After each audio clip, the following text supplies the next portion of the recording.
मध्य प्रदेश की धरती पर खड़ा ग्वालियर किला सिर्फ पत्थरों का ढांचा नहीं है, यह 1500 साल पुराने इतिहास के साक्षी हैं। कहा जाता है कि जिसने भी इस किले पर राज किया उसकी किस्मत हमेशा बदल गई, कभी अच्छा कभी बुरा। कहानी की शुरुआत होती है बहुत पुराने समय से, जब इस जगह पर घने जंगल हुआ करते थे। एक साधु ग्वालिपा यहाँ तपस्या करते थे, इसी कारण बाद में इस जगह का नाम ग्वालियर पड़ गया। एक दिन एक बीमार राजा यहाँ आया। राजा को एक ऐसी बीमारी थी जिसका कोई इलाज नहीं मिल रहा था।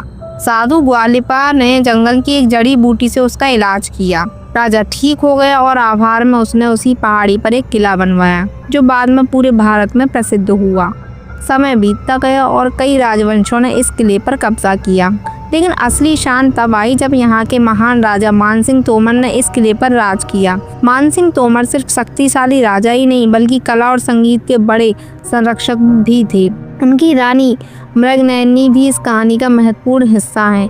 मृगनयनी मूल रूप से एक आदिवासी लड़की थी, पर उनकी बहादुरी और आत्मविश्वास ने राजा का दिल जीत लिया। राजा ने उनके लिए एक खास गुजरी महल बनवाया, जो आज भी किले में मौजूद है।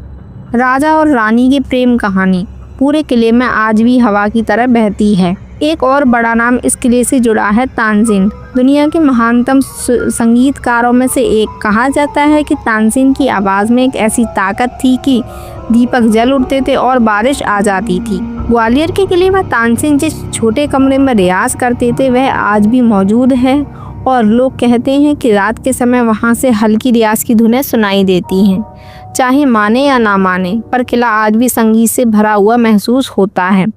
लेकिन ग्वालियर किला सिर्फ प्रेम और संगीत की कहानी नहीं है, युद्धों और संघर्षों का भी इतिहास है। इस किले की दीवारें इतनी मजबूत थी कि कई मुगल बादशाह भी इसे आसानी से नहीं जीत पाए। बाबर ने इसे एशिया का सबसे मजबूत किला कहा था। एक बार एक बूढ़े किलेदारों ने राजा से कहा कि महाराज, यह किला सिर्फ दीवारें नहीं, यह हमारी आत्मा है। यह बात तब सच साबित हुई। किले में कई रहस्यमयी जगह हैं, गुप्त सुरंगें, पानी के गहरे कुंड और दीवारों पर उकेरी गई प्राचीन आकृतियाँ। लोग कहते हैं कि रात में कभी कभी कदमों की आहटें सुनाई देती हैं, मानो पुराने सैनिक अभी भी किले की रक्षा कर रहे हों। कहानी में एक और मोड़ आता है जब राजा मानसिंह तोमर की मृत्यु के बाद मुगल इस किले पर कब्जा कर लेते हैं, पर इस किले की राजपूती गर्मा कभी खत्म नहीं हुई। हर पत्थर ऐसा लगता है जैसे यहाँ के राजाओं और वीरों की कहानियाँ दोहरा रहा हो। आज भी जब कोई पर्यटक किले की ऊंचाई से पूरे शहर को देखता है तो उसे एहसास होता है कि यह जगह कितनी महान रही होगी।